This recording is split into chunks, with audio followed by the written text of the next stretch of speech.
Storm Warning is the only movie she ever made in which Doris Day dies. Once she became a big star, it was unwritten law that she'd always make it to the end. The public would have boycotted any film that dared do her harm. After seeing Storm Warning, Alfred Hitchcock praised Doris Day's performance and told her he hoped to cast her in one of his pictures, which happened in 1956, when she played Jimmy Stewart's wife in The Man Who Knew Too Much. Day was such an icon of sunny cheeriness, her skill as a dramatic actress has been overlooked. She was fantastic in the musical drama Love Me or Leave Me, but it was co-star James Cagney who got the Oscar nomination. As you may know, I'm a huge Doris Day fan. She will be back in Noir Alley in a month's time. Stuart Heisler directed many excellent films in a career that lasted into the 60s, yet he never achieved the recognition or critical respect given some of his colleagues. My pal Tab Hunter, who was directed by Heisler in his first starring role, 1952's Island of Desire, he called him a traffic cop, meaning his main job was to keep production moving, never mind inspiration or art. But I think Heisler was more than that, at least when the script was good. He'd begun as an editor, and his movies, even the lesser ones, always display smart camera placement and seamless match cutting of the action, hallmark of a good editor.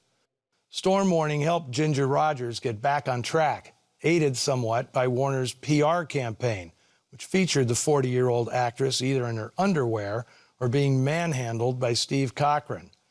A scene in Larry McMurtry's novel The Last Picture Show has the boys making out with their dates come up for air just in time to get a gander at Ginger in a slip, Storm Warning being that week's picture at the town's only movie house. But when Peter Bogdanovich did the film version, he switched the movie from Storm Warning to Father of the Bride. See? No respect for Ginger Rogers or Stuart Heisler. This was the last film Ronald Reagan made at Warner Brothers, where he'd been under contract since 1937. He hadn't yet begun his transition from show business to politics. As a young man, Reagan idolized Franklin Roosevelt and would often describe himself as an ardent New Deal Democrat, which is what he was when he first became president of the Screen Actors Guild, a post he held from 1947 to 1952. By the time he was elected again in 1959, he'd become a Republican. The conversion mostly inspired by his opposition to labor unions and a personal abhorrence for paying federal income tax. He was elected governor of California in 1967 and served 2 terms before successfully campaigning for the presidency in 1980.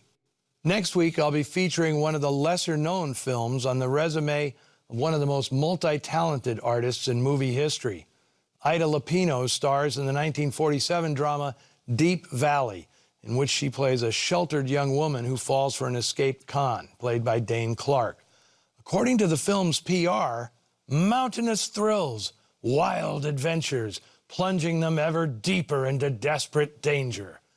Hey, how can anybody pass up mountainous thrills? Until next week, see you in the shadows.